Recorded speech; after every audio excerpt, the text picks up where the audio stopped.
Tuhan,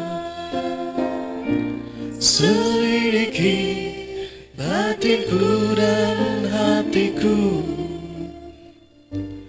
mataku tertuju padamu. Aku cinta padamu Tuhan. Aku rindu hadirat-Mu Tuhan. Aku ingin selalu dekat padamu,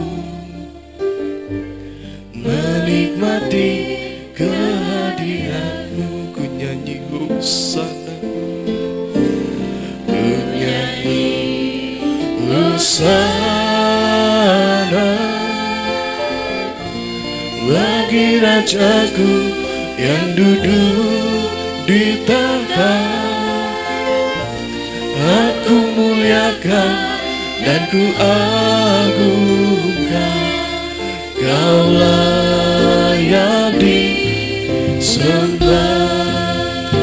Mari bersama-sama kita bangkit berdiri, Bapak Ibu.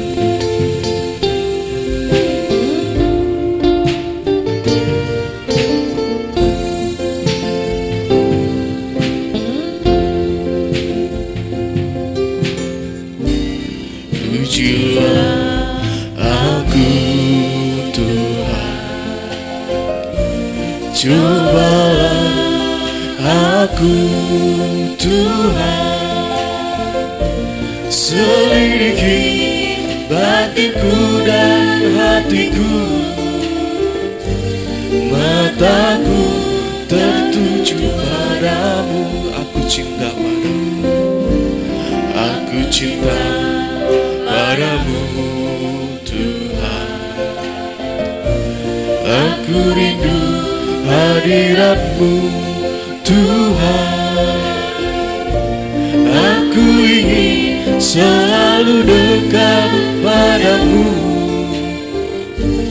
menikmati kehadiran-Mu. Ku nyanyi hosana, ku nyanyi hosana bagi Rajaku yang duduk di tahta. Aku muliakan dan ku agungkan, Kau layak disembah. Ku nyanyi hosana, ku nyanyi hosana bagi Rajaku yang duduk di tahta. Aku muliakan dan ku agungkan, Kau layak disembah. Menyanyi hosana, menyanyi hosana bagi Rajaku yang duduk di tahta. Aku muliakan dan ku agungkan, Kau layak disembah. Mari katakan, aku cinta padamu Tuhan. Aku cinta padamu Tuhan. Aku rindu hadirat-Mu Tuhan. Aku ingin selalu dekat padamu,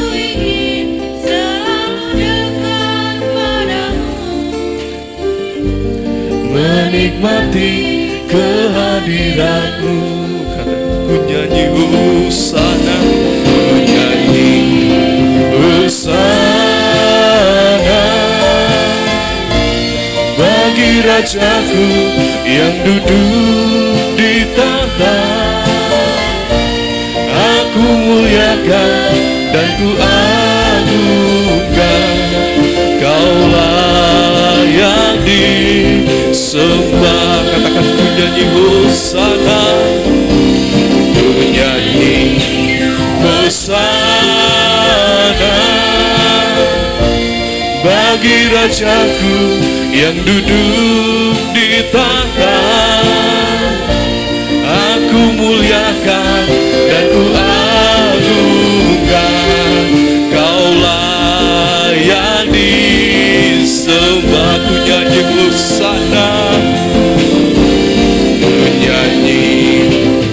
sana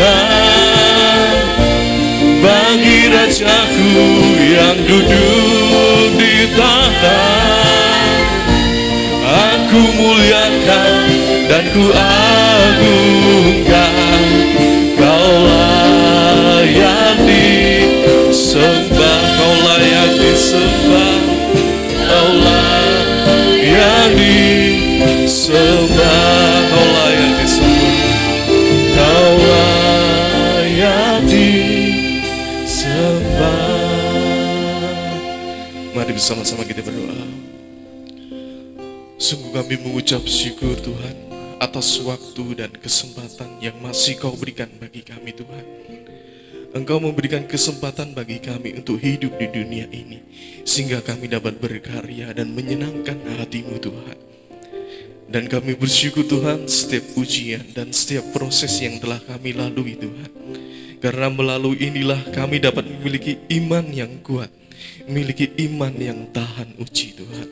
Terima kasih Tuhan, dan kami percaya setiap ujian yang kami alami ini bukan untuk ingin menjatuhkan kami Tuhan, melainkan agar kami dapat menjadi pribadi yang lebih baik lagi, sehingga kami dapat melalui hari-hari yang akan mendatang Tuhan.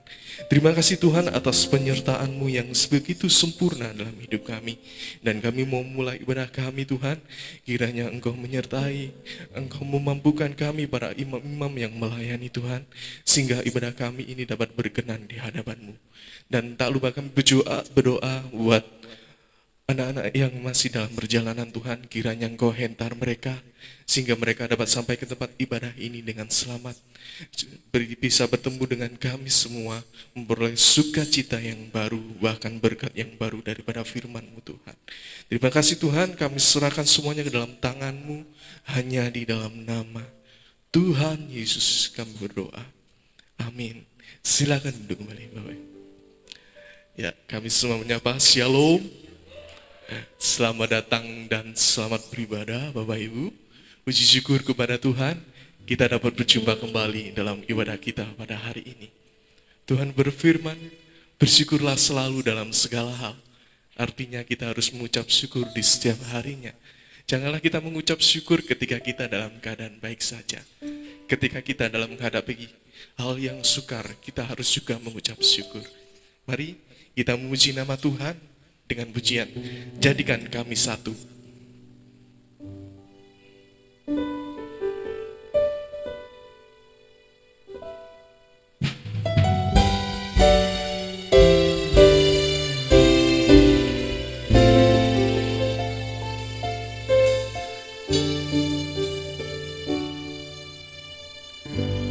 Kami rendahkan diri di hadapan-Mu, membawa hancur hati saat berseru, agar kami saling melengkapi tubuh-Mu, seperti Kau dan Yesus adalah satu. Kami rendahkan diri, kami rendahkan diri di hadapan-Mu, membawa hancur hati saat berseru, agar kami saling melengkapi tubuh-Mu, seperti Kau dan Yesus adalah satu.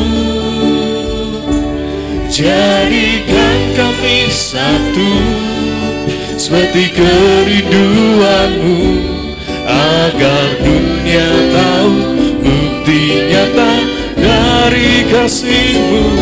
Sebelum kami pergi memberitakan kasih-Mu, mulailah dari kami lebih dulu. Jadikan kami satu. Kami rendahkan diri,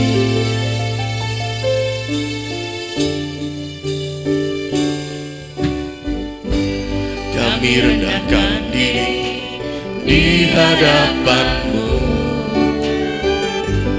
membawa hancur hati saat saat berseru, agar kami saling melengkapi tubuhmu.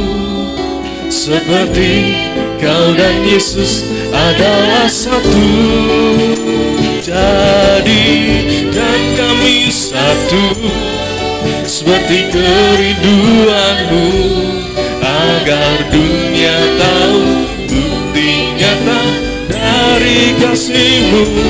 Sebelum kami pergi memberitakan kasihmu, mulailah dari kami lebih dulu.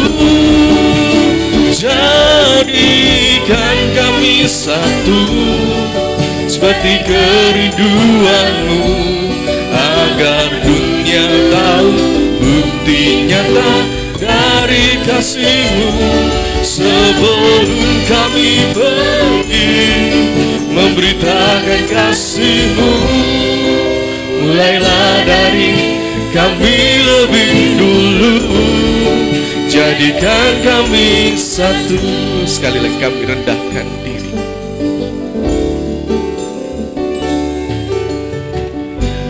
Kami rendahkan diri di hadapan-Mu, membawa hancur hati saat berseru, agar kami saling melengkapi tubuhmu. Seperti kau dan Yesus adalah satu. Kami rendahkan diri di hadapan-Mu, membawa hancur hati saat berseru, agar kami saling melengkapi tubuhmu. Seperti kau dan Yesus adalah satu. Jadikan kami satu, seperti kerinduanmu, agar dunia tahu bukti nyata dari kasihmu. Sebelum kami pergi memberitakan kasihmu, mulailah dari kami lebih dulu. Jadikan kami satu, seperti kerinduanmu, agar dunia tahu bukti nyata dari kasihmu. Sebelum kami pergi memberitakan kasihmu, mulailah dari kami lebih dulu.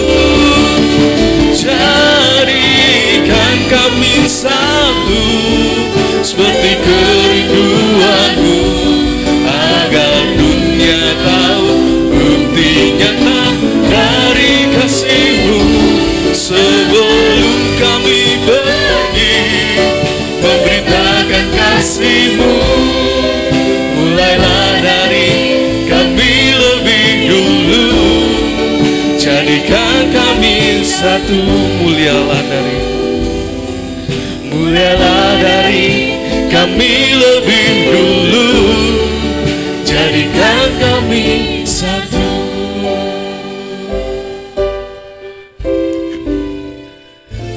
Sangat perlu kita bersatu, apalagi kita bersatu dalam tubuh Kristus, maupun dalam komunitas, gereja, maupun keluarga.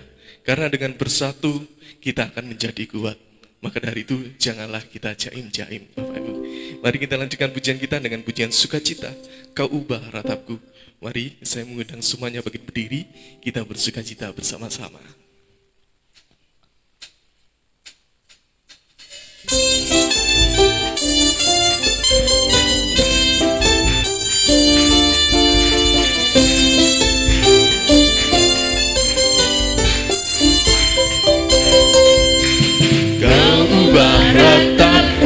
Jadi tarian, kau bukakan kain kabungku,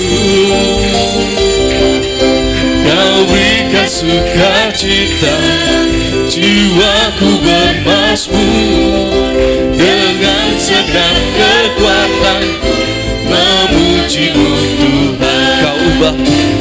Kau ubah rataku jadi tarian, kau bukakan kain kabutku, kau berikan sukacita, jiwaku bermasmur dengan senang kekuatanku memujimu Tuhan. Ku tak akan berdiam, memujimu selalu, ku bersyukur padamu selama-lamanya. Ku tak akan berdiam, memujimu selalu, ku bersyukur padamu selama-lamanya.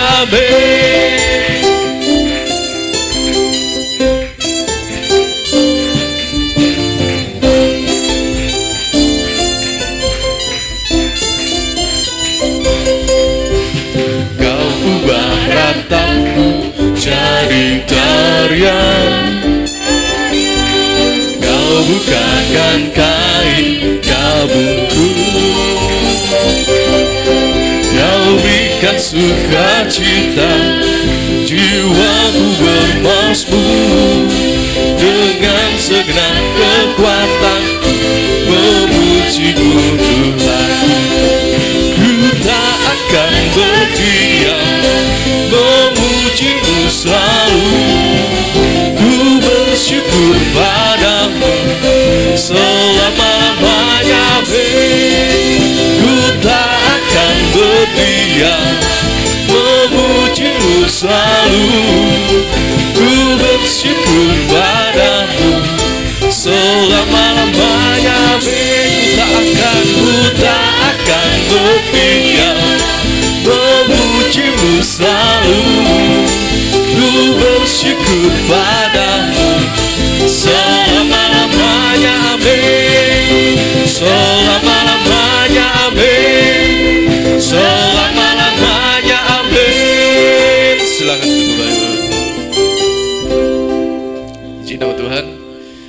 Kami memberikan kesempatan bagi Bapak Ibu yang memiliki kerinduan untuk bersaksi. Kami berikan kesempatan. Ada? Oke, kalau nggak ada, tiba waktunya bagi kita untuk menerima firman Tuhan. Mari kita sambut firman Tuhan dengan pujian Kaulah segalanya.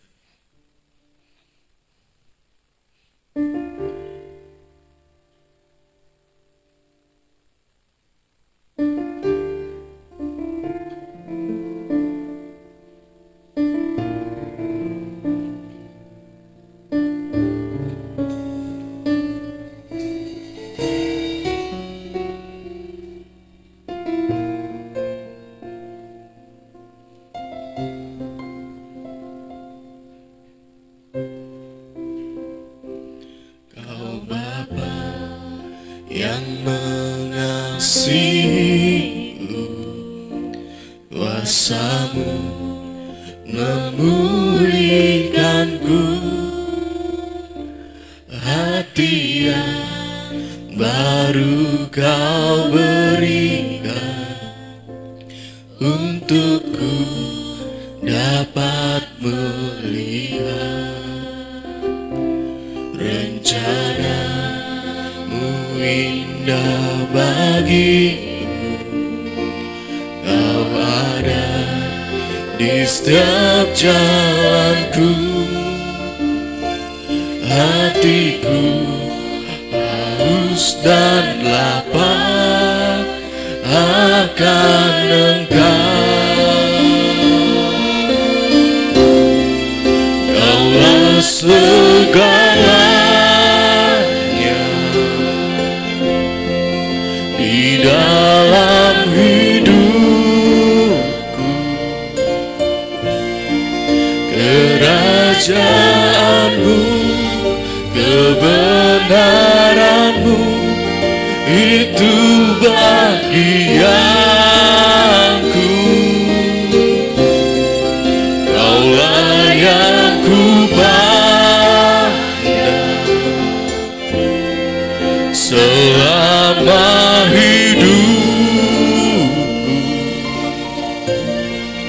mengasihimu, memuliakanmu, Bapa dan Rajaku.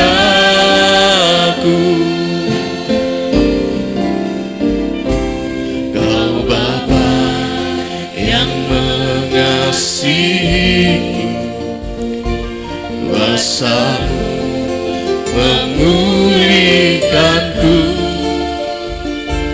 hati yang baru Kau berikan untukku dapat melihat rencana-Mu indah bagiku. Kau ada di setiap jalanku, hatiku haus dan lapar akan Engkau. Mari bersama-sama kita berdiri. Kaulah segalanya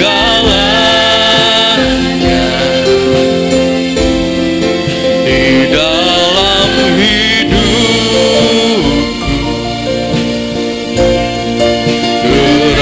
kerajaan-Mu, kebenaran-Mu, itu bagianku.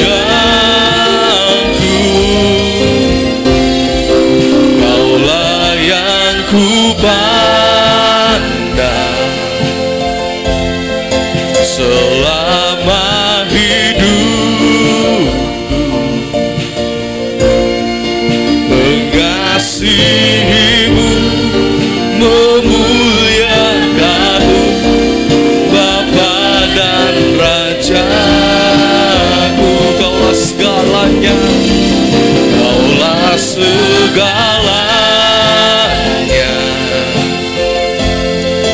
di dalam hidupku, kerajaan-Mu, kebenaran-Mu, itu bagianku. Kaulah yang ku pandang selama hidupku, mengasihimu, memuliakanmu, Bapa dan Rajaku. Jemaat saja, Kaulah segalanya, Kaulah segalanya. Amin. Di dalam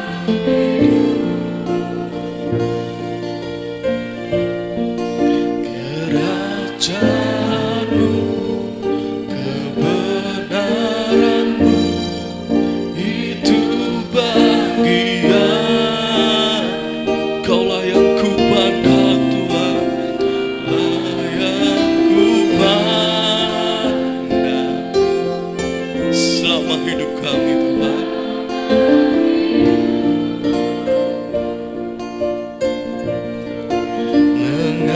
Mengasihimu, memuliakanmu, Bapa dan Rajaku. Kaulah segalanya, Kaulah segalanya di dalam hidupku, kerajaan-Mu, kebenaran-Mu, itu bagianku. Kaulah yang ku pandang selama hidupku, mengasihimu, memuliakanmu,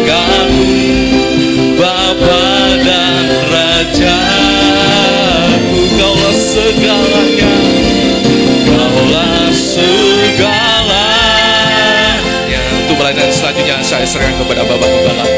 Dalam hidup kerajaanmu, kebenaranmu, itu bagianku. Kaulah yang ku pandang, kaulah yang ku pandang selama hidupku. Mengasihimu, kemuliaanmu, Bapa dan Rajaku. Kaulah segalanya, kaulah segalanya di dalam hidup.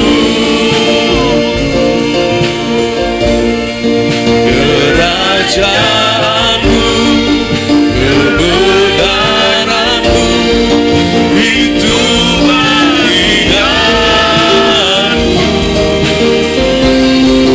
Kaulah yang ku pandang selama hidupku. Mengasihimu, memuliakanmu, Bapa dan Rajaku. Tuhan, bagaimana kami boleh mengasihi Engkau? Bagaimana kami boleh memuliakan Engkau? Bagaimana kami menerima segala kebenaran-Mu itu menjadi bagian kami? Hanya satu jalan melalui ibadah yang Engkau bukakan bagi kami untuk secara rutin, bahkan secara tetap kami boleh berada di hadapan Engkau, menerima firman Tuhan, menerima rencana Tuhan, menerima pengukuhan Tuhan atas status kehidupan kami sebagai anak-anak Allah. Oleh sebab itu Tuhan, kami bersyukur jikalau pagi ini kembali kami boleh menikmati hadirat-Mu, boleh menikmati tampilnya firman sebagai wujud pribadi-Mu yang akan memberikan kami terbuka mata untuk melihat betapa baiknya, betapa besarnya rencana-Mu, betapa besar kasih-Mu, betapa besar hormat-Mu terhadap makhluk ciptaan-Mu yang tertinggi, yaitu manusia ini Tuhan. Engkau mau kami untuk tetap pada kemuliaan-Mu, dan Engkau tetap memeliharakan perkara yang baik ini di dalam hidup kami. Terima kasih Tuhan. Terima kasih, segala kuasa yang bukan dari Allah kami tengking Engkau keluar dalam nama Tuhan Yesus.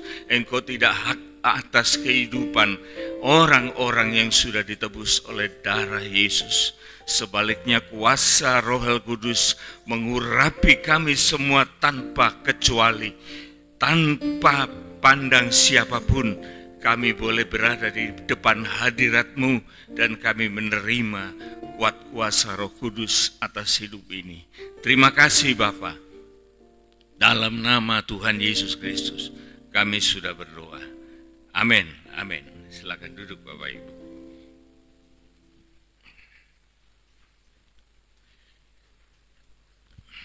Selamat pagi dan shalom.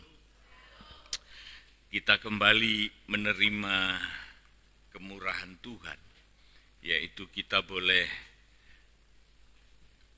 ada di dalam gereja dan kita bersekutu di dalam nama Tuhan Yesus Kristus.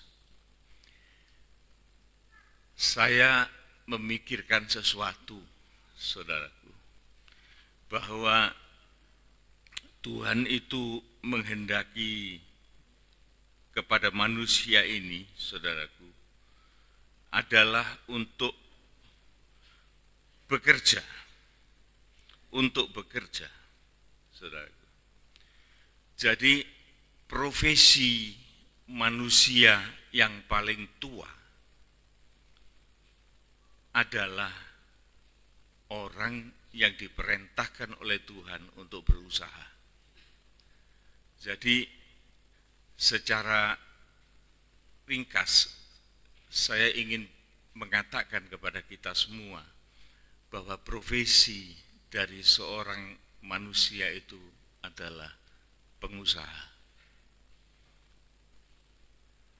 Oleh karena memang begitu, saudaraku. Jadi manusia itu diciptakan oleh Tuhan, memang dia harus berusaha. Dan Tuhan menempatkan manusia itu di dalam sukacita di dalam usahanya. Pengusaha itu ada sebelum adanya pendeta, sebelum adanya rasul, sebelum adanya nabi, dan lain-lain. Oleh karena dosa belum ada di dalam dunia ini.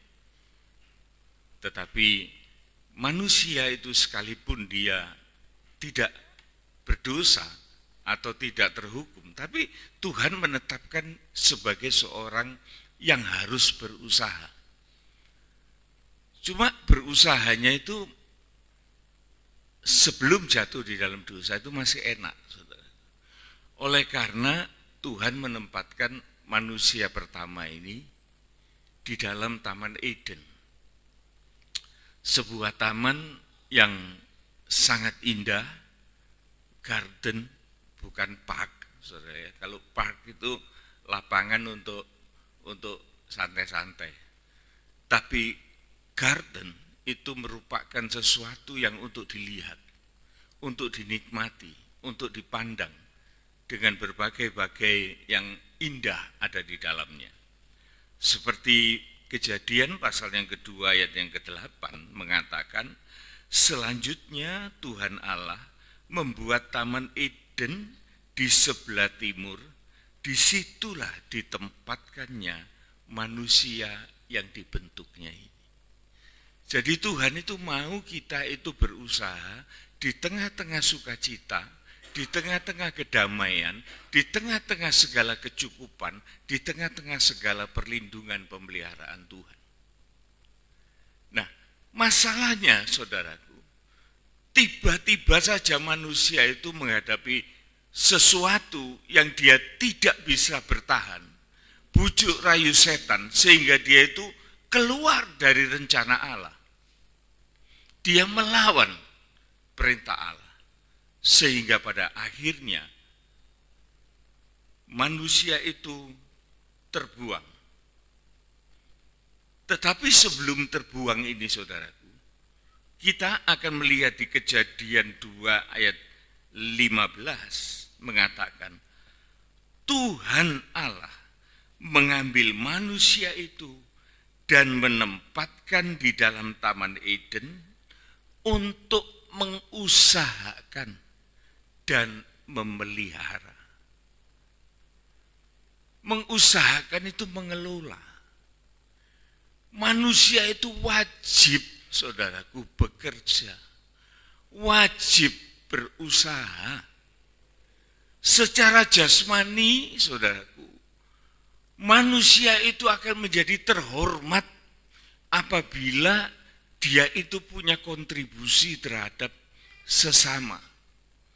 Mempunyai sesuatu yang bermanfaat bagi orang lain, yang diperlukan oleh orang lain.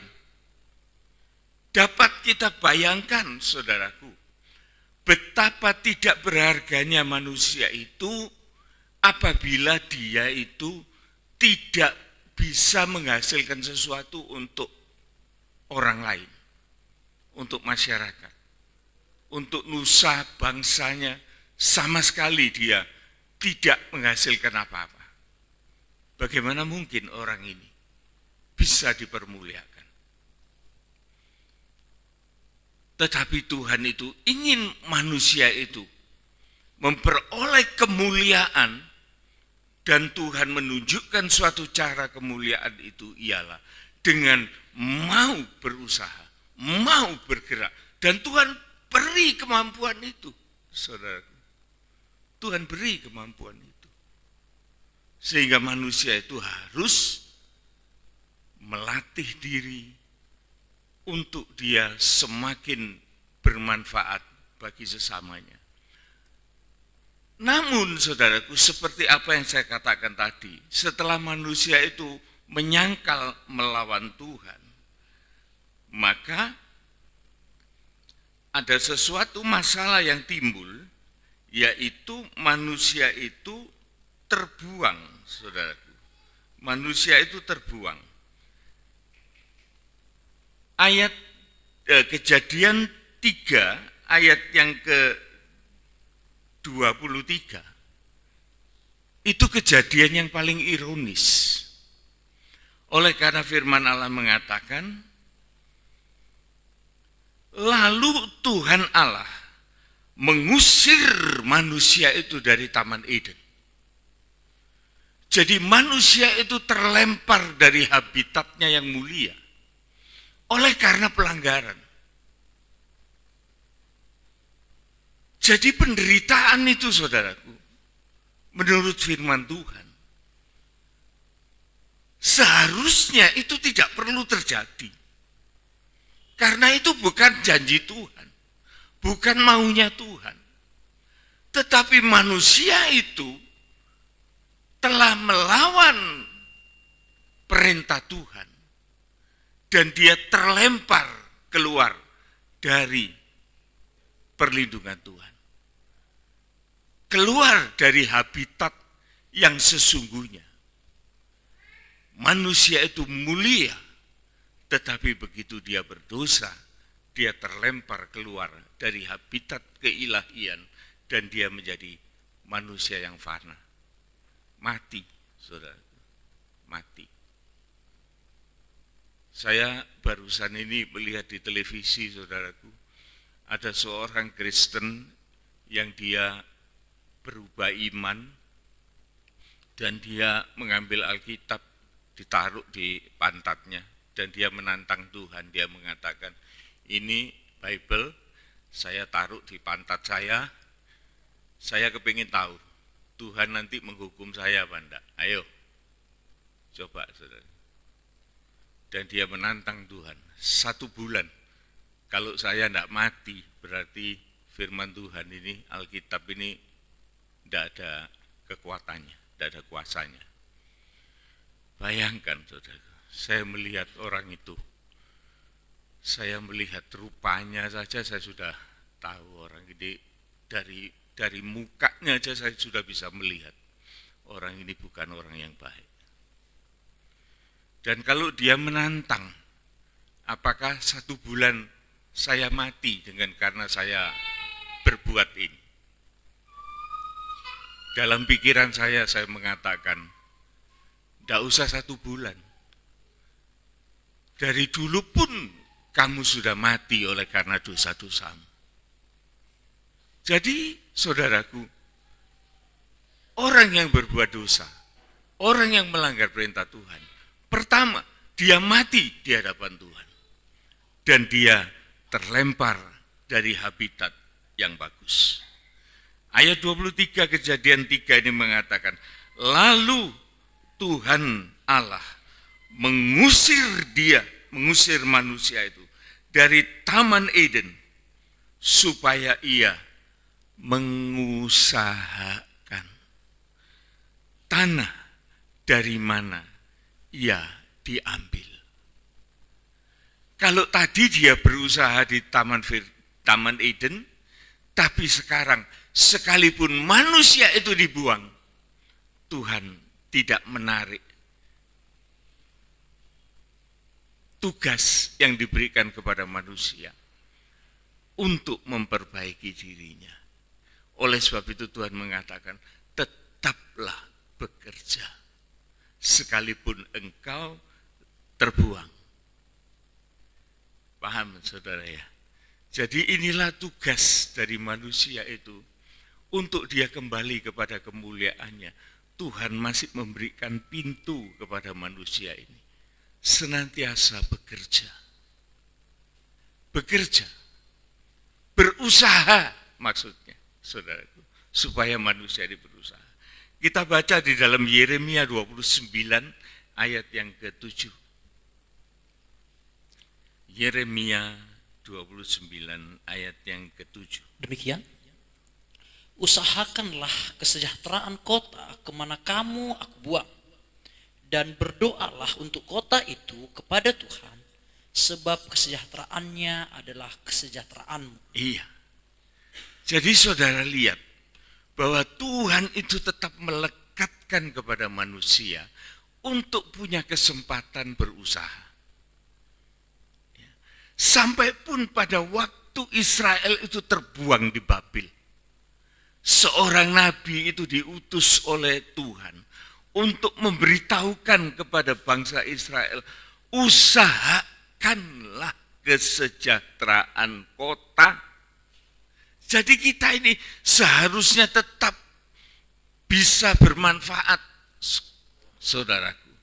Oleh karena Tuhan masih memberikan kesempatan. Kemana kamu aku buang, dan berdoalah untuk kota itu kepada Tuhan, sebab kesejahteraan kota itu adalah juga merupakan kesejahteraanmu. Jadi tidak ada alasan, saudaraku, bagi manusia siapapun apabila sudah mendengar firman Tuhan semacam ini dan kemudian mempunyai sikap apatis, pesimis, dan kemudian merasa tidak berdaya dan kemudian tidak bisa berbuat apa-apa. Tidak, saudaraku. Manusia itu tetap dibukakan pintu oleh Tuhan supaya bisa memperbaiki kehidupan ini.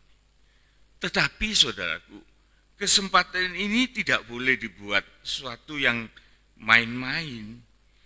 Oleh karena kita juga pernah mendengar firman Tuhan pada saat tutup buka tahun. Saya melihat pada waktu tutup buka tahun itu kurang untuk mendapat satu perhatian. Kalau Natal, amber, penuh sampai di luar.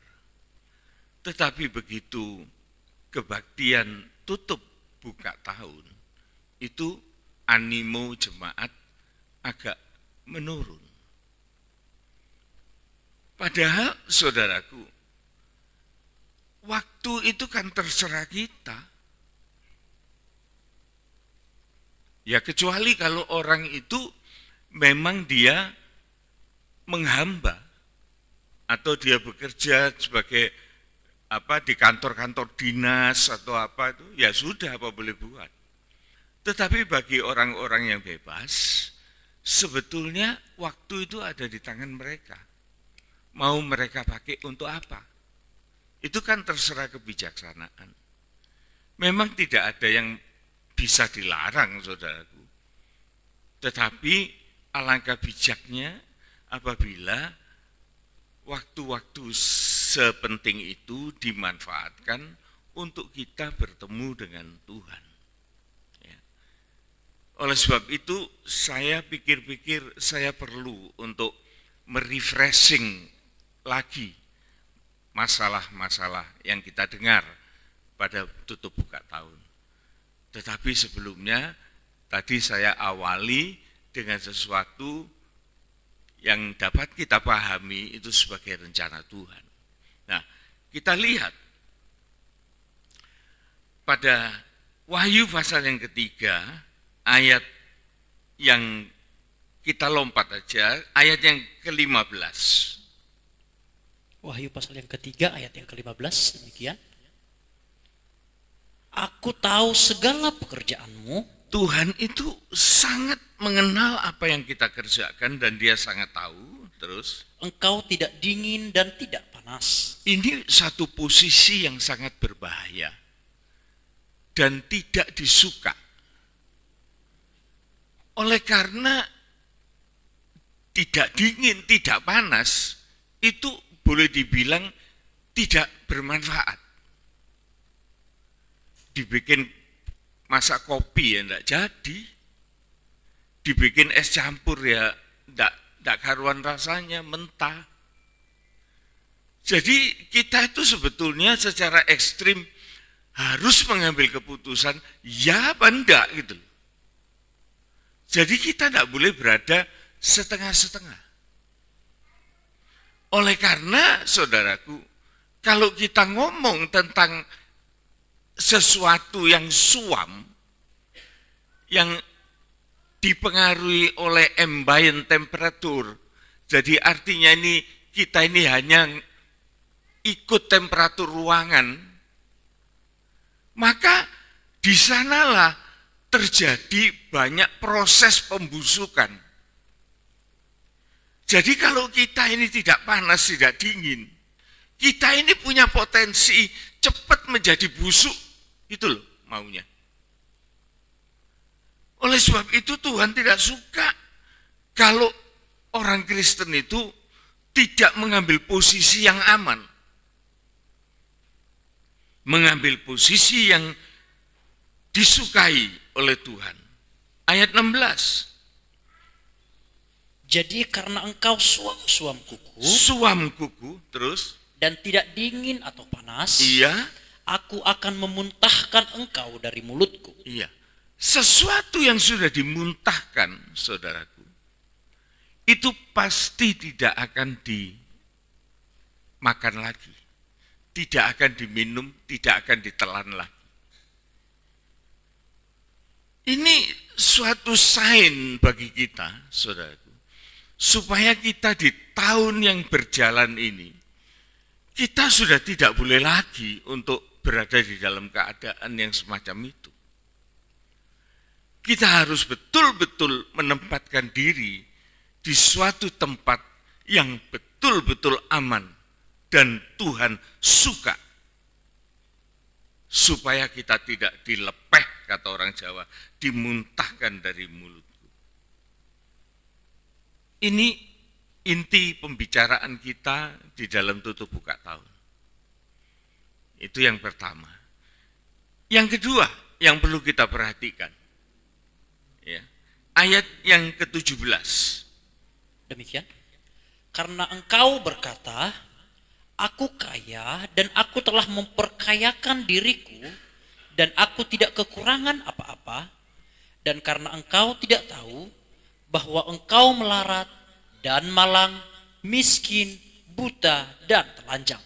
Nah, siapa yang berani ngomong kayak gini kalau bukan firman Tuhan? Kalau saya yang ngomong, saudaraku, wah, bisa bermasalah. Tetapi kalau firman Tuhan yang ngomong, kita semua bisa memahami dan bisa menerima. Seringkali kita ini ngomong apa? Tentang ibadah.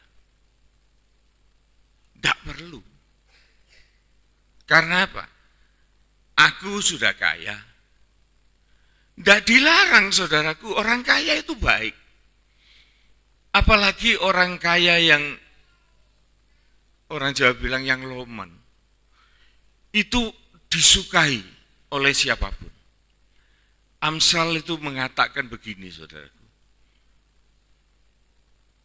Orang yang suka memberi hadiah, itu dia punya mustika di matanya. Kemana dia menoleh, di mana dia melihat, maka di sanalah ada banyak keuntungan buat dia.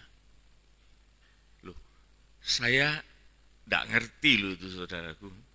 Tapi ada seorang pengusaha ya di gereja Surabaya itu, pengusaha besar.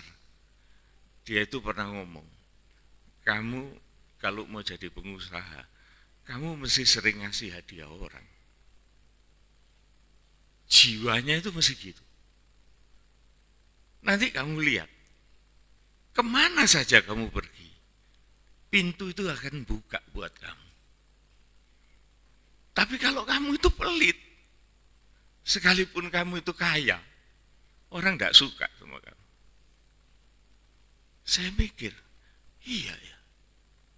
Jadi kalau saya itu ketemu dengan pengusaha-pengusaha itu, enteng sekali, saudaraku, untuk memberikan hadiah kepada kiri kanan. Lah kalau orang itu kaya dan kemudian dia melakukan kayak gitu, apa salahnya? Dan dia disukai orang. Makanya kalau orang ini kemana-mana, semua orang hormat, mantuk-mantuk. Loh, apa salahnya orang itu? Jadi saudaraku, ini satu pengertian juga buat kita. Jangan kita itu sakit hati atau iri melihat orang kaya. Kalau ada orang kaya itu jalan dihormati, ya kita mesti tahu sih orang itu memangnya dia itu kaya tapi baik. Loman, suka nolong orang. Ya patutlah dihormati. Lah ini salahnya saudaraku, susahnya kalau di gereja. Pendetone itu milih wong sugih. Loh, bukan itu saudaraku. Tapi memang dia itu baik, memperhatikan. Lah bagaimana kita ini sama-sama manusianya? Sekalipun saya atau seorang pendeta, kalau dia itu dibaiki sama orang, mosok dia itu kedus. Kan tidak pantas, saudara. Ya dia mesti baik. Ya dia mesti hormat dong sama manusia. Jadi jangan disalahartikan.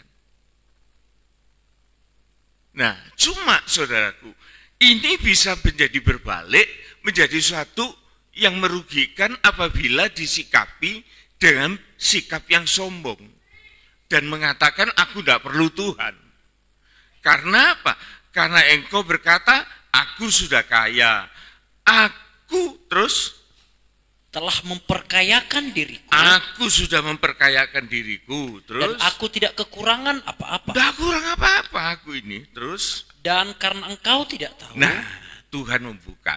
Sebetulnya keadaanmu itu di dalam pandangan Tuhan kayak gini. Coba, apa ini? Bahwa engkau melarat. Melarat. Dan malang. Miskin. Buta dan telanjang. Buta dan telanjang lagi. Jadi saudaraku, pandangan manusia itu ya sebatas apa yang dia lihat, apa yang dia rasakan, apa yang dia terima. Tetapi kita ini tidak berbicara hanya satu sisi, saudaraku. Kita ini di dalam gereja ini berbicara tentang kerohanian, tentang firman Tuhan.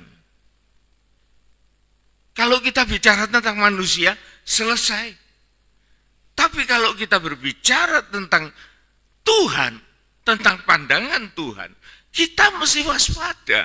Oleh karena di dalam pandangan Tuhan, maka kita ini dikatakan seorang yang melarat. Melarat itu lebih payah dari miskin, saudaraku.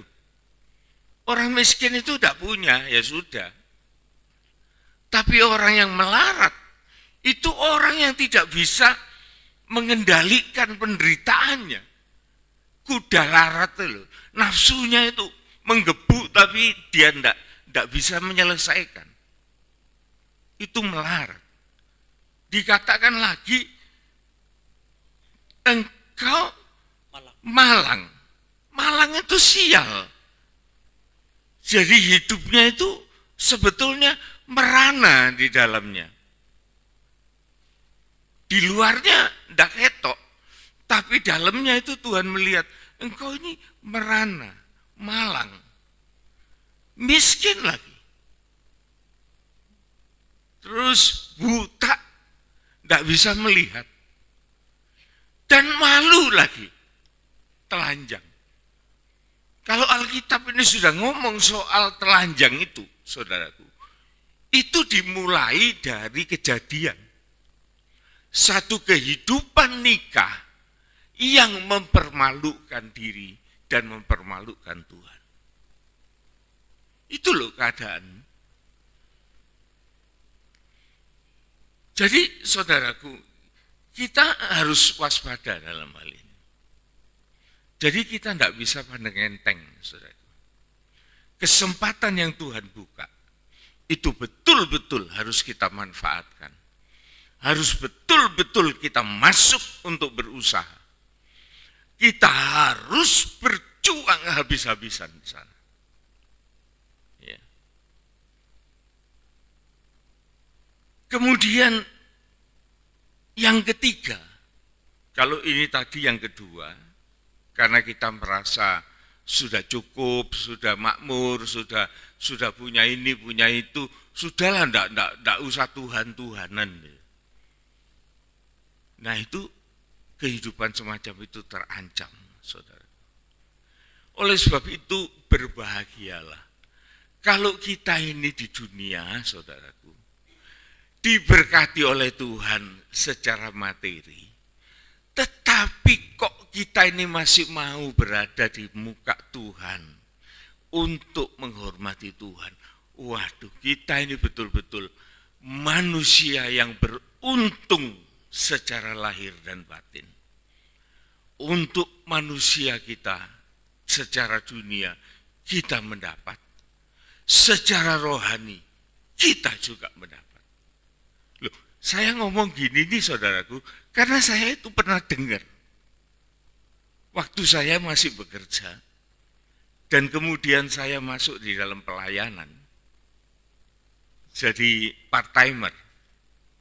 Itu ada teman saya seorang pengusaha yang dulunya itu jauh lebih sukses dari saya. Jauh saudaraku, saya masih baru mulai, dia itu sudah ninggil, sudah punya perusahaan. Pada waktu ketemu saya di dalam pelayanan, ya saya ngomong terus terang saudaraku, saya sekarang waktu itu tidak kalah sama dia. Jauh saudaraku. Sampai dia itu lihat saya itu temenggengen dan dia itu ngomong, loh Pak Ian ini untung ya, dunia dapat, surga dapat. Saya dengar itu, saya ya waktu itu tidak sempat mikir. Tetapi saya bersyukur kepada Tuhan bahwa di tengah-tengah berkat-berkat jasmani itu, kita ini tidak melupakan kebaikan Tuhan. Dan kita masih tetap berada di dalam satu perjuangan, satu usaha untuk kita menjadi seperti apa yang dikehendaki oleh Tuhan.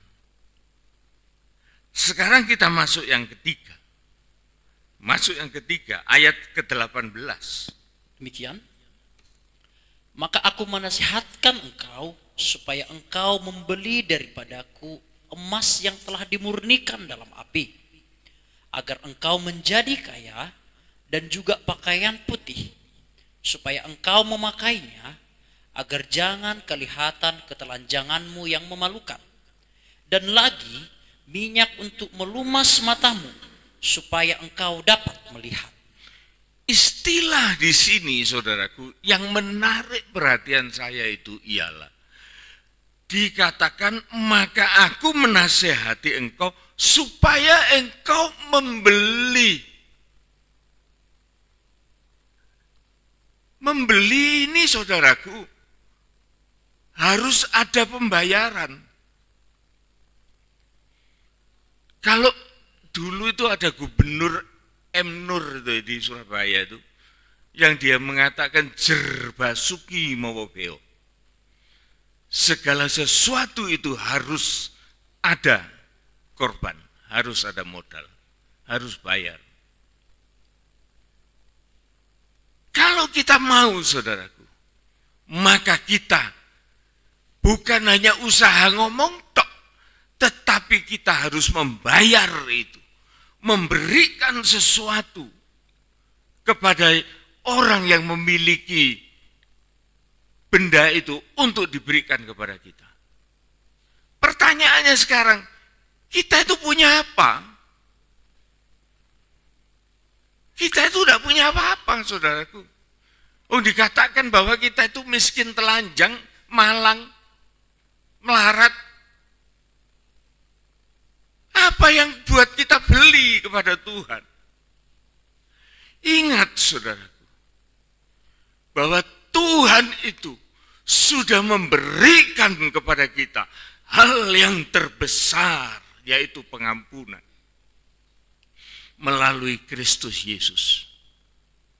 Saya menjadi teringat, saudaraku, ada seorang hamba yang punya utang kepada tuannya begitu besar, sehingga dia tidak bisa untuk melunaskan itu.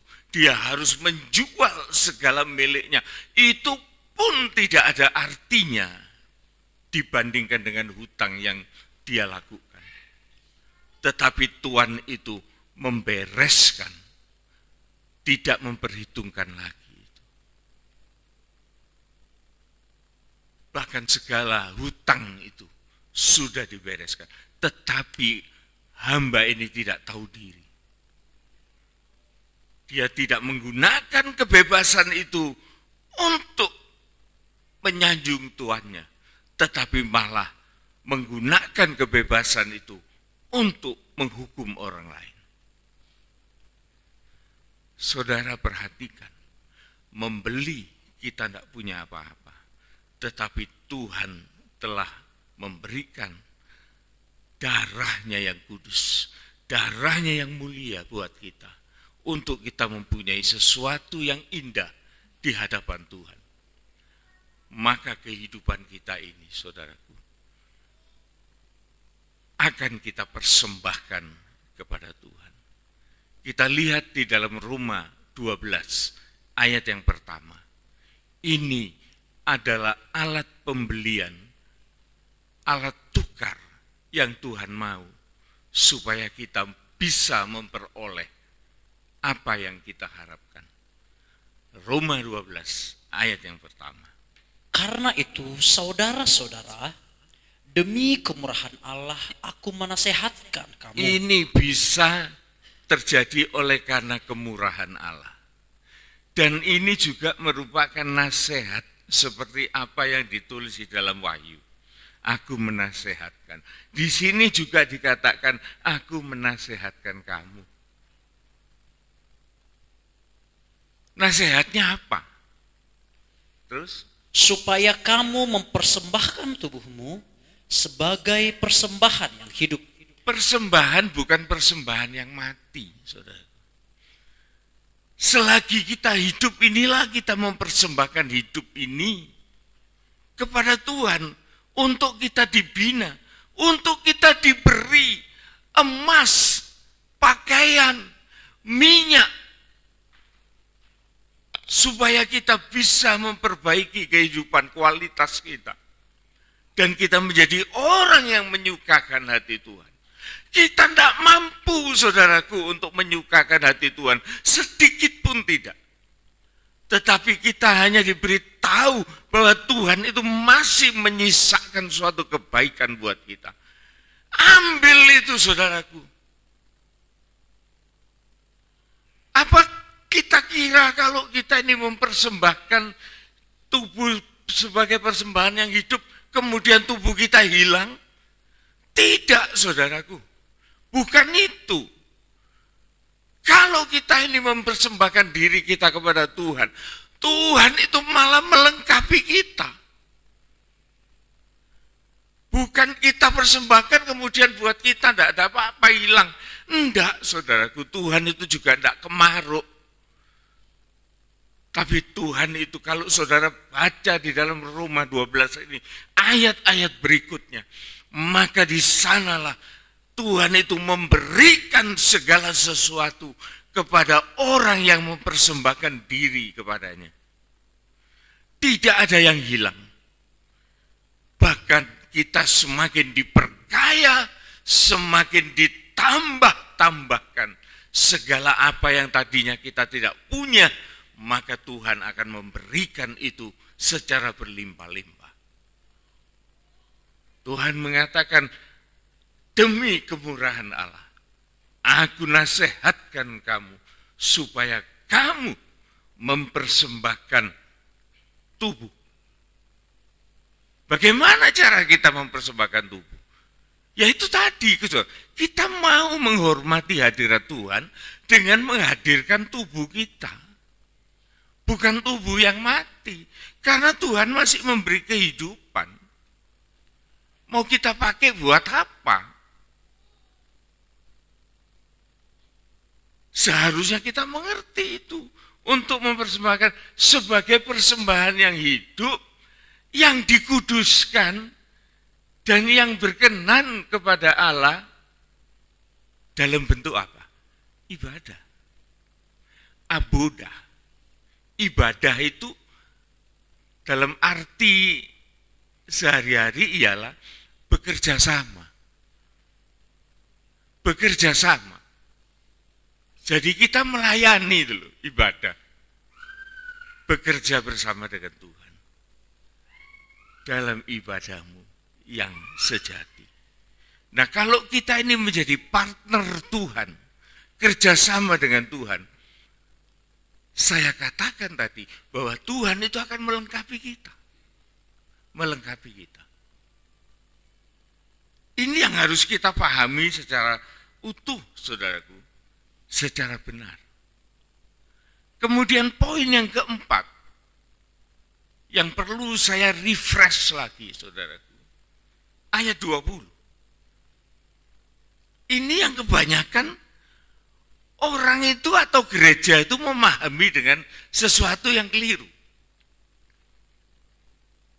Ayat 20.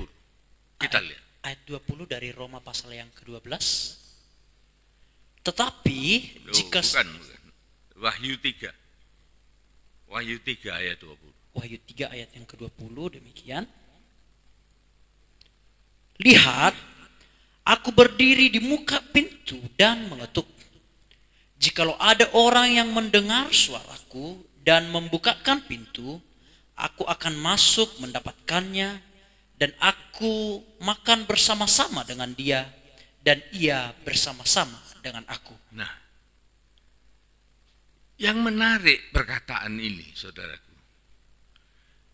Tuhan itu berdiri di depan pintu mengetuk. Artinya di balik pintu itu ada kita di dalam rumah. Kita mau buka pintu apa enggak itu terserah kita loh, saudaraku. Hati-hati loh.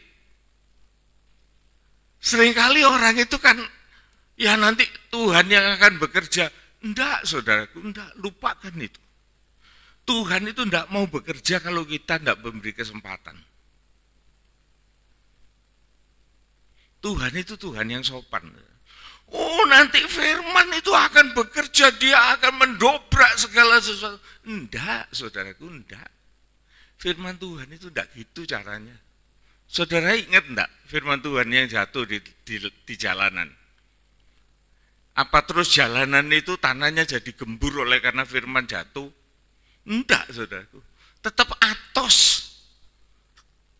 Keras. Sehingga burung-burung mengambil benih itu, yaitu firman itu. Supaya apa? Supaya orang yang mendengar itu, yang keras hati itu, tidak pernah mengalami percaya. Sehingga tidak selamat, kata Injil Lukas. Hati-hati loh, saudara. Kemudian kita lihat ada benih atau firman itu yang jatuh di tanah berbatu-batu, yang dangkal. Tumbuh. Karena apa? Ada tanahnya. Tapi Tuhan bilang apa? Itu cuma sebentar. Kalau ada panas terik datang, matilah itu. Loh, saya dulu baca itu heran. Loh, firman kok mati? Kan firman itu, ini kan. Batu-batu itu yang di tanah itu dihajar oleh firman jadi gembuk, jadi tanah yang subur. Oh enggak, saudaraku, Alkitab tidak mengatakan begitu. Firman itu yang mati oleh karena dia tidak mendapat kesempatan yang baik. Hati-hati, saudara.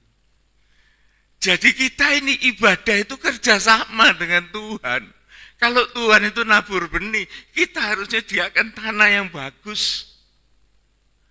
Kalau kita tidak menyediakan tanah yang bagus, ibadah itu nol, saudaraku, tidak ada apa-apanya. Tiwas kesel. Malah-malah ya seperti tadi itu, supaya tidak ada percaya, tidak ada iman, dan binasa. Tetapi saudaraku, yang ketiga itu adalah benih yang jatuh di tanah yang subur. Yang ngurus tanah subur ini siapa? Apa firman itu? Enggak. Ya hati itu sendiri. Hatinya siapa itu? Manusia. Jadi yang ngurus hati itu siapa? Manusia ini loh. Urusan. Hati itu urusan. Sediakan kepada Tuhan. Lah itu nanti dengan satu niat yang sedemikian, maka Roh Kudus itu akan menolong. Roh Kudus itu akan menolong. Dia akan menjadi penolong untuk menolong kita mempersiapkan tanah hati yang baik. Nah, kalau tanah hati itu baik, maka benih itu jatuh dan kemudian bertumbuh, berbuah. Jadi jangan kita keliru, saudaraku. Seringkali anak Tuhan itu modalnya gini. Wah, itu ada ayat yang bilang, engkau tinggal diam, Tuhan yang akan berperang. Memang iya. Tapi cuma sekali, saudaraku, di dalam perjanjian lama. Itu pun pada waktu orang Israel baru keluar dari Mesir, dikejar-kejar sama Firaun, mentalnya hancur, moralnya runtuh, marah-marah sama Musa. Sehingga Tuhan mengatakan, wah ini tidak siap perang orang ini. Ya sudah, kamu tinggal diam. Allah yang akan berperang ganti kamu. Cuma sekali. Tapi setelah itu, suruh perang, saudaraku. Tidak ada makan siang gratis. Israel pada waktu dia sudah dilatih oleh Tuhan. Perang, perang. Oleh sebab itu, kita yang ada di dalam rumah, kita mendengar pintu kita diketuk oleh Tuhan, oleh firman itu. Dan dia mau masuk ke dalam kehidupan kita. Makan bersama itu artinya ada persekutuan bersama dengan Yesus. Tetapi itu pun terserah kita. Kita mau buka pintu apa enggak? Kalau kita tidak mau usaha, nah ini loh.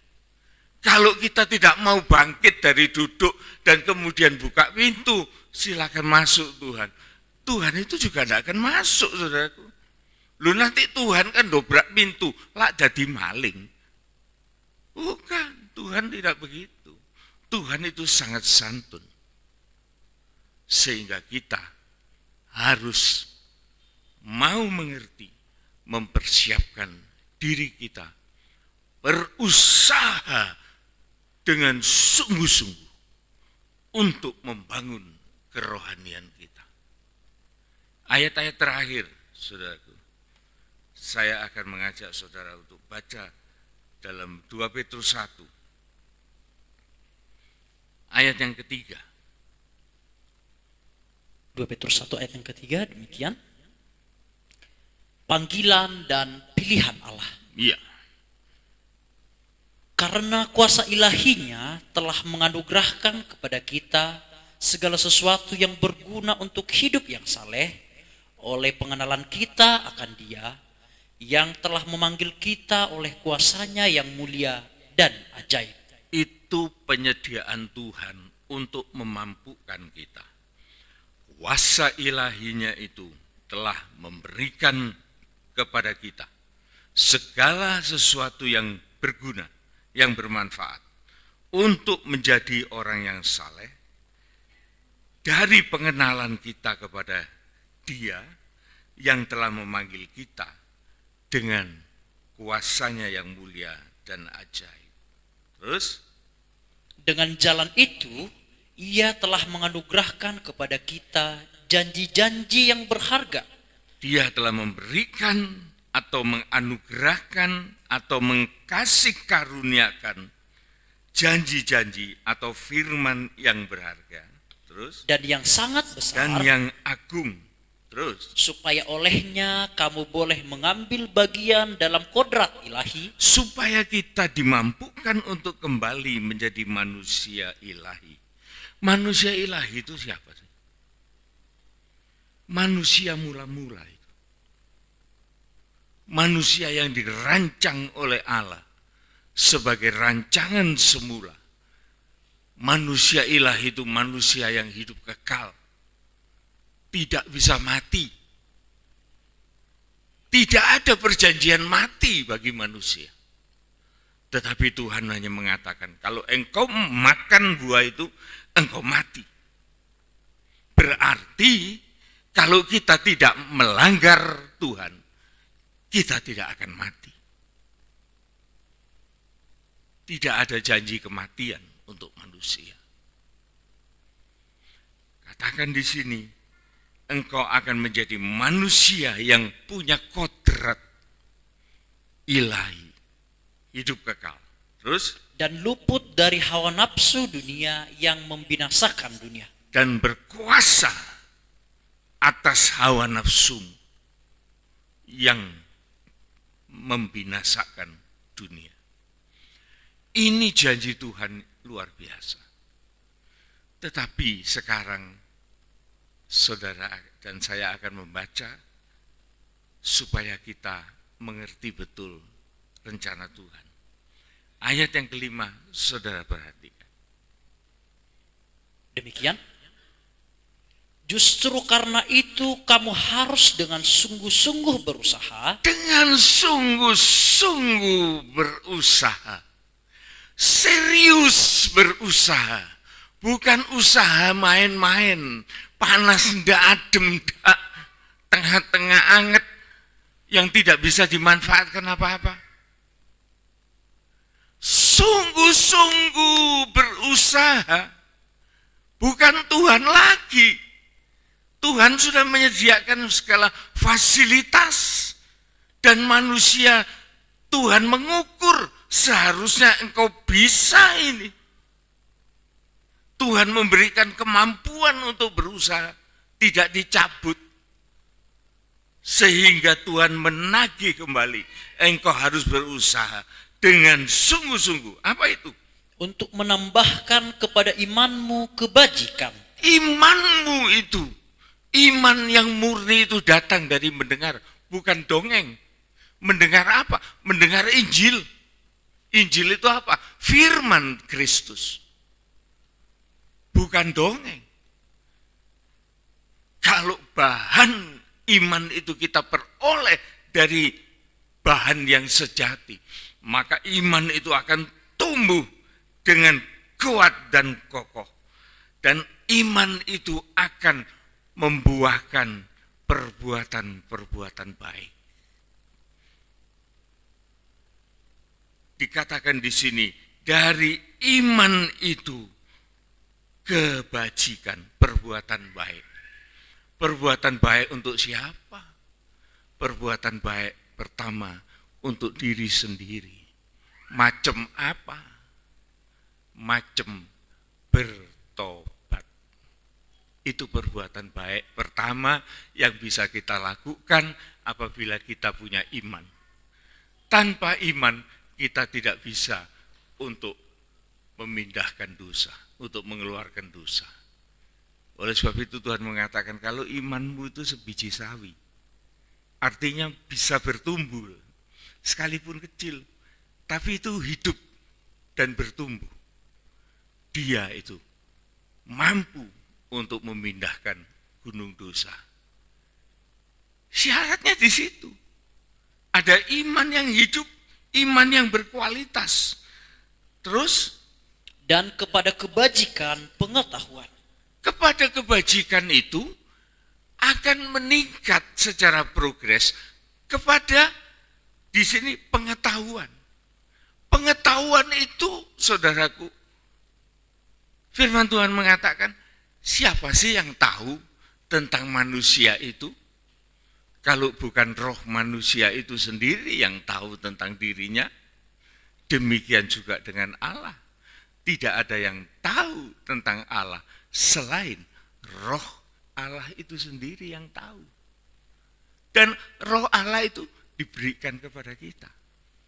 maka roh Allah yang tahu tentang Allah itu ada di dalam kita, maka pengetahuan kita tentang Allah itu akan menjadi jelas. Oleh karena roh Allah ada di dalam kita. Kan gitu, saudara. Jadi ini bukan sesuatu yang aneh. Tetapi ini pertumbuhan rohani secara benar. Jadi kebajikan itu akan bertambah peningkatan menjadi pengetahuan tentang Allah. Terus? Dan kepada pengetahuan, penguasaan diri. Iya. Penguasaan diri itu adalah salah satu rasa dari buah Roh Kudus. Jikalau orang itu dipenuhkan dengan Roh Allah atau Roh Kudus, secara otomatis, saudaraku, orang itu akan punya kemampuan untuk menguasai dirinya. Salah satu bukti yang paling jelas bahwa orang itu punya penguasaan diri adalah dari perkataan. Oleh karena surat Yakobus mengatakan, kita bersalah banyak tentang perkataan kita. Apabila orang itu tidak salah di dalam berkata-kata, sungguh orang itu adalah orang yang sempurna. Jadi kalau kita ini disempurnakan oleh Tuhan, saudaraku, tanda pertama ialah dari mulut kita. Sebelum kita disempurnakan, kita gampang memaki orang, kita gampang menghukum orang, gampang menyumpai orang dan lain sebagainya. Tetapi manakala penguasaan diri itu sudah ada dalam kita, maka kita akan berhati-hati dengan perkataan kita. Orang Jawa bilang itu sabdo pandito ratu. Committed dari apa yang sudah dikomitkan. Ini adalah orang yang menguasai diri. Terus? Kepada penguasaan diri ketekunan. Terus? Dan kepada ketekunan kesalehan. Iya. Jadi ini selalu ada peningkatan. Orang yang penuh Roh Kudus, orang yang imannya bagus, itu pasti dia itu tekun di dalam pelayanan, di dalam pengikutan, di dalam apa saja, dia itu punya ketekunan. Di dalam membaca firman Tuhan, di dalam ibadah, itu pasti tekun. Nah kalau ada orang yang bolong-bolong, adem panas, ya sudah pasti tidak bisa tekun. Nah kalau tidak tekun ya pasti adem panas, demam dia. Ini yang jadi masalah, saudaraku. Akan berantai begitu kejadiannya. Ya. Dan kemudian kalau orang itu tekun, pasti dia itu menjadi orang yang saleh. Orang saleh ini, saudaraku, lebih dari orang suci. Orang suci itu ya cuma kejar dirinya sendiri lah. Suci, kadang-kadang kebablas jadi sombong. Tapi kalau orang yang saleh ini adalah orang yang baik. Dia pasti kudus. Tapi juga perbuatan-perbuatannya itu saleh. Dia bermanfaat bagi orang banyak.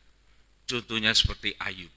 Ayub itu adalah orang yang saleh, adalah orang yang benar. Dan hidupnya menjadi berkat bagi orang-orang di sekitarnya. Ini, saudaraku, saleh. Terus? Dan kepada kesalehan kasih akan saudara-saudara, dan kepada kasih akan saudara-saudara, kasih akan semua orang. Iya, iman, pengharapan, dan kasih. Yang terbesar adalah kasih. Apanya yang besar dari kasih itu? Kasih itu adalah kemampuan kita untuk berinteraksi kepada orang lain. Itu namanya kasih. Kalau iman itu tidak iso. Iman itu buat awake dhewe. Pengharapan itu buat diri sendiri. Saya tidak bisa memberikan pengharapan saya kepada saudara. Tetapi kasih itu adalah perbuatan interaksi, terutama terlebih dahulu kepada suami istri.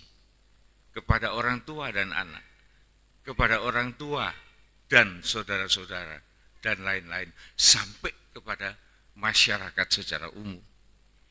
Ini buah dari kasih itu, saudara, yang bisa dirasakan oleh orang-orang di sekitar kita. Terus, sebab apabila semuanya itu ada padamu dengan berlimpah-limpah, kamu akan dibuatnya menjadi giat dan berhasil dalam pengenalanmu akan Yesus Kristus, Tuhan kita. Kalau kita itu mengalami kebangunan rohani, saudara ya, progresnya, prosesnya kayak gini. Mustahil kita itu keluar. Maka kita itu menjadi semakin giat dan berhasil di dalam kita mengenal akan Kristus. Tidak mungkin gagal. Sebagai penutup, saudara, ayat yang ke-10 kita melihat ini. Demikian, karena itu saudara-saudaraku, berusahalah sungguh-sungguh. Berusahalah sungguh-sungguh. Tadi dimulai dengan berusahalah sungguh-sungguh. Ini penutup dikatakan berusahalah dengan sungguh-sungguh.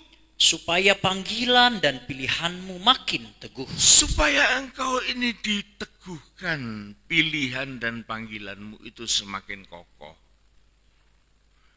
Tidak lagi adem panas, tetapi betul-betul bisa dinikmati oleh Tuhan. Maka kita akan menjadi orang yang ditetapkan panggilan pilihan kita semakin teguh. Terus? Sebab jikalau kamu melakukannya, kamu tidak akan pernah tersandung. Nah, itu dia. Jadi kalau ada orang Kristen, saudaraku, aku kesandung. Dulu saya tidak ngerti, saudaraku, kesandung. Iya, itu kerikil itu akeh. Tapi saja nih, gak gelem kesandung ya, melek ngono ya, wis gak kesandung.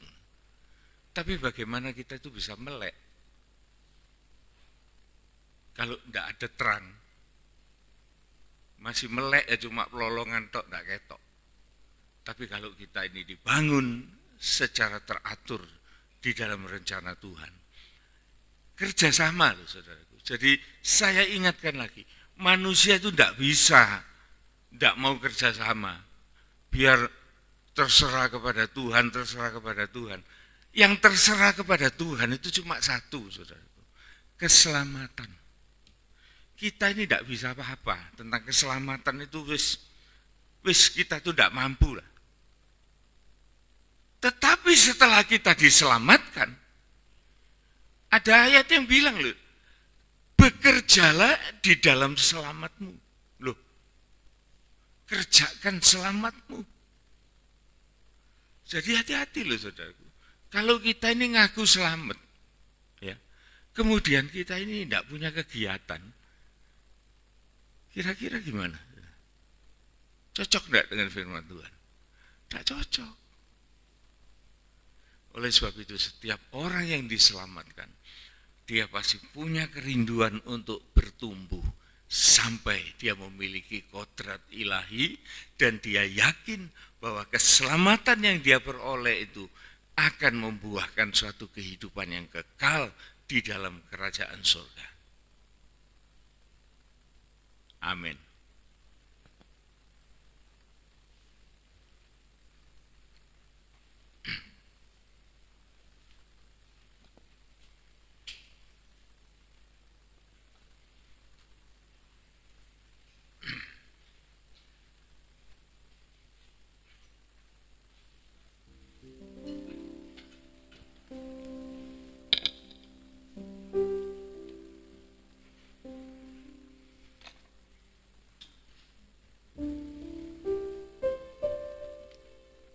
Kita menyanyikan indah rencanamu Tuhan.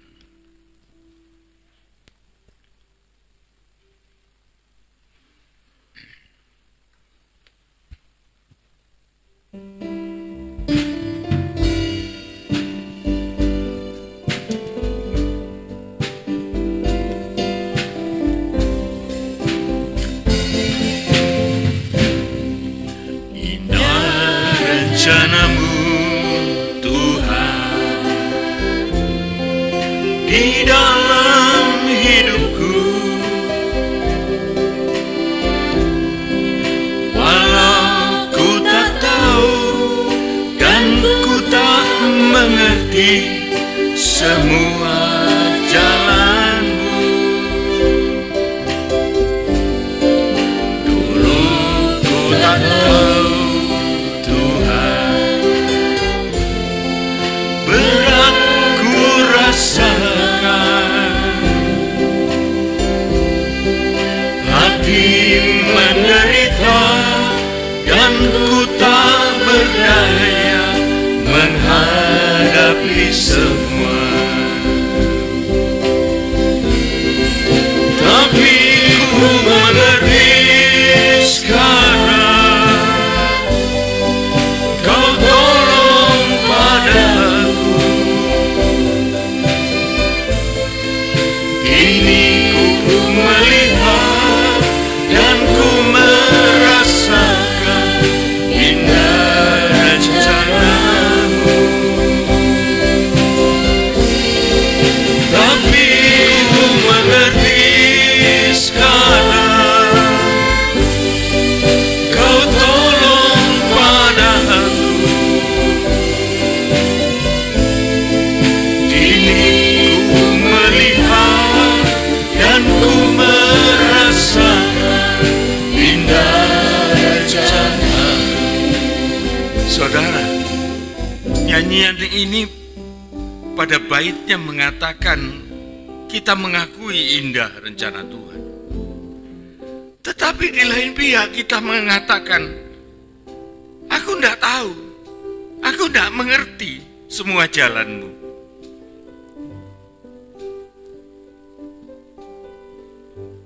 Apa mau begitu terus?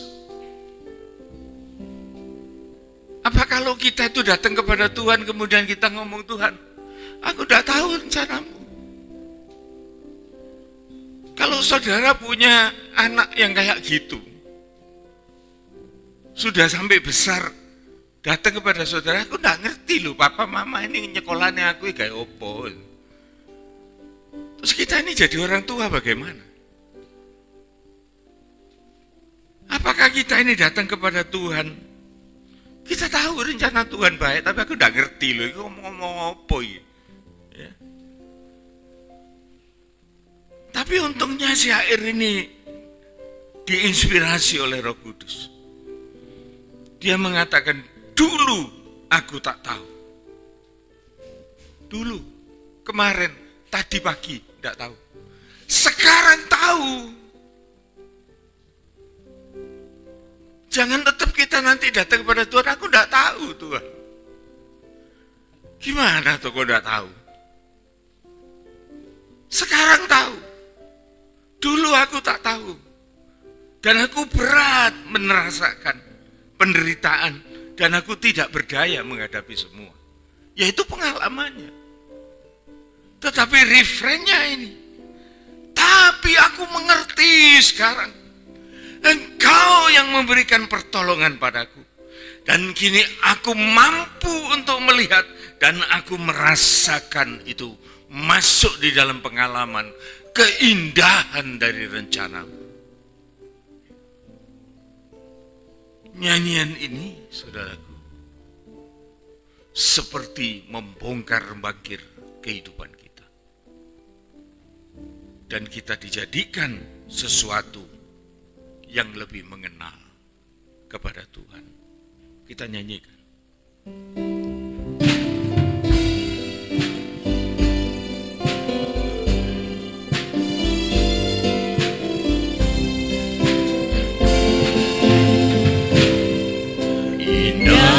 Rencana-Mu Tuhan di dalam hidupku,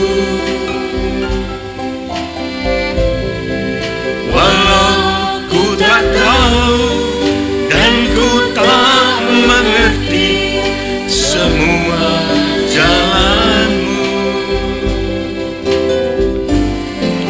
Dulu ku tak tahu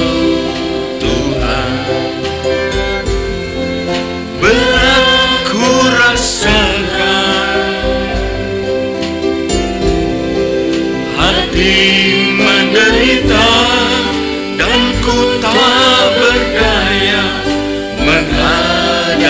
semua.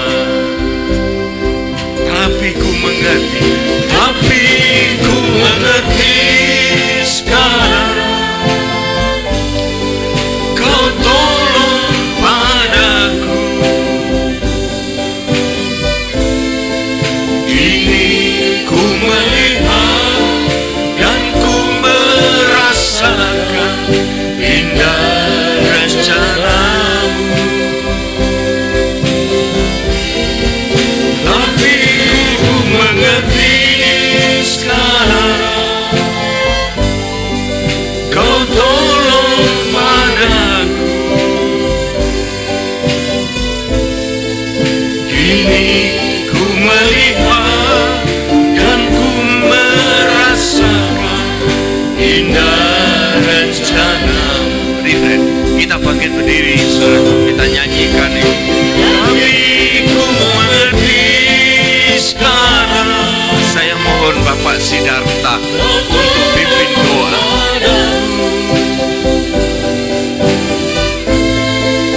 Ini ku melihat dan ku merasakan indah rencanamu. Tapi ku mengerti sekarang.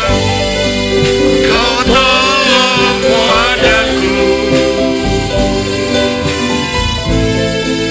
Ini ku melihat dan ku merasakan indah rencanamu.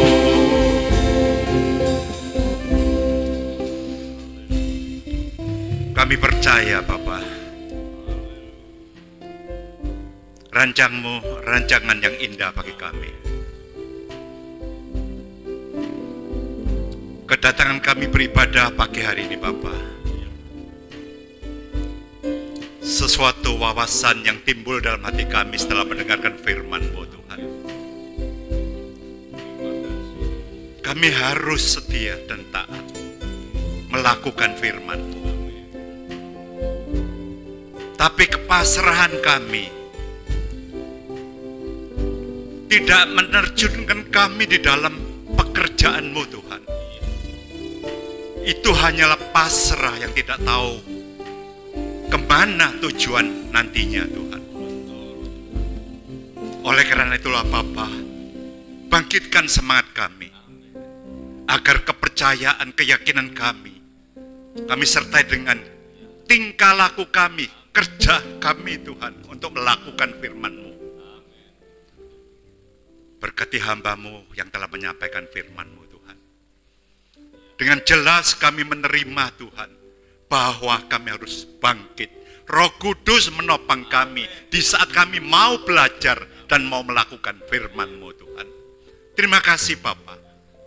Berkati semua jemaat yang hadir pada pagi hari ini Bapa, sehingga kami masing-masing memperoleh berkat melalui firman ini, sehingga hidup kami ke depan bisa lebih berkenan dan layak di hadapan Engkau. Terima kasih Bapa, di dalam nama Tuhan kami Yesus Kristus kami alaskan doa kami, mengucap syukur kami. Haleluya. Amin. Silakan duduk.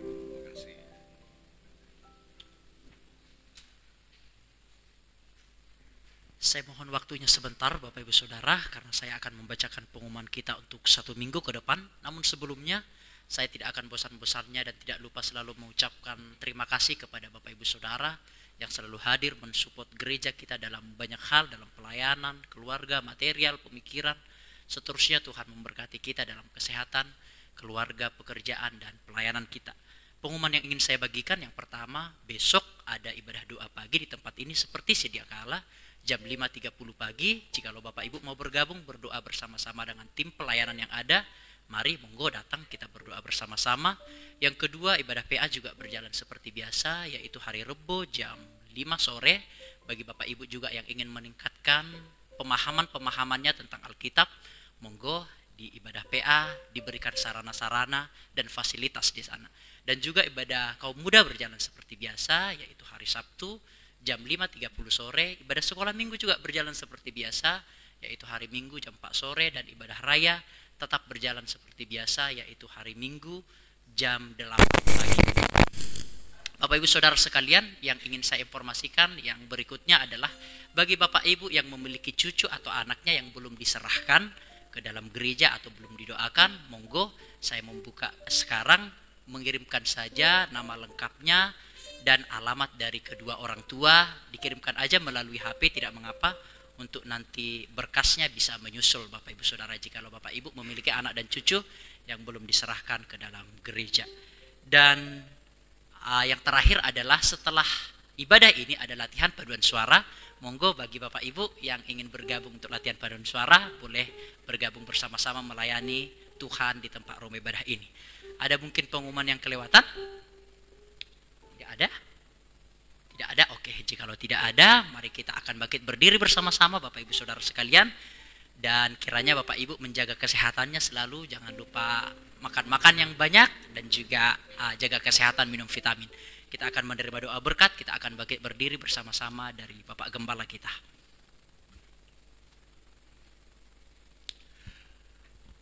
Mari kita mengakhiri ibadah dalam doa. Bapa di dalam surga, terima kasih buat waktu yang telah kami manfaatkan, yang Engkau anugerahkan kepada kami, untuk kami datang kepadamu dan kami mendengarkan akan segala rencana indah yang Engkau anugerahkan dalam kehidupan kami. Pesan Tuhan yang kami terima adalah kami harus berusaha di dalam tahun ini Tuhan untuk menetapkan diri berada di zona yang aman bersama dengan Engkau. Jangan kami terlempar keluar dan jauh dari Engkau. Dan Engkau ingin supaya kami menjadi manusia-manusia ilahi yang sebagaimana Engkau kehendaki di dalam rencanamu yang besar. Terima kasih Tuhan buat semuanya ini. Saatnya kami akan kembali pulang ke rumah kami masing-masing dan kami mohonkan berkat-Mu. Saudara-saudaraku yang dikasihi Tuhan Yesus Kristus, terimalah segala berkat anugerah, kasih sayang, damai sejahtera, sukacita surgawi, keselamatan yang kekal dari Allah Bapa, Sang Putra dan Roh Kudus menyertai kehidupan kita semua mulai dari saat ini sampai Maranatha Tuhan Yesus datang kembali. Pulanglah beserta dengan segala berkat-berkat ini, dan kita pun juga diberkati dengan perkara-perkara jasmaniah yang kita butuhkan dalam hidup yang layak. Dan kita dipersiapkan juga untuk menjadi berkat bagi sesama. Terima kasih Tuhan, kami juga berdoa bagi bangsa dan negara kami. Kami berdoa buat segala perjalanan hidup dari setiap jemaat Tuhan yang pasti bersama dengan Engkau. Dalam nama Tuhan Yesus Kristus, kami sudah berdoa. Amin. Amin. Tuhan berkati.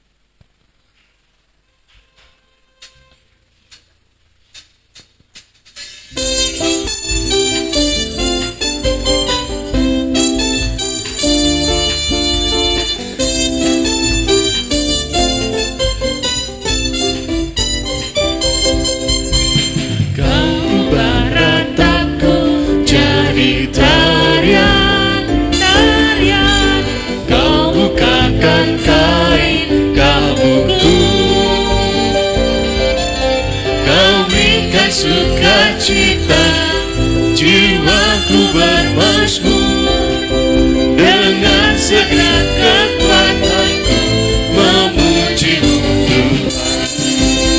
Ku tak akan pergi